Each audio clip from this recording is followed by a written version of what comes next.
Sometimes if you ask for too many repairs when buying a home, you actually lose the ones that matter. Let me explain. When you buy a home, it is sold as is, where is. That's literally written into the purchase contract in California. The seller is under no obligation to fix anything.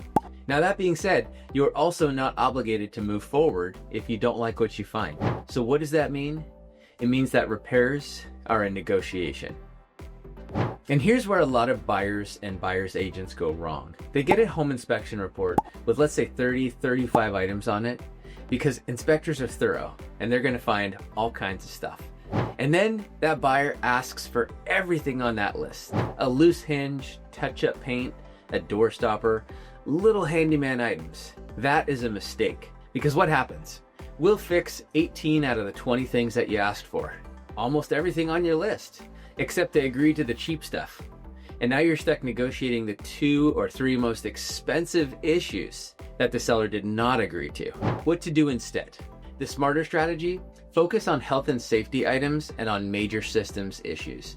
These are the expensive items that could potentially snowball. If there are 35 items on the report, you probably want to concentrate on the 4, 5, maybe 6 big ones. The things that truly matter and are expensive to repair. You don't win by asking for everything. You win by asking for the right things.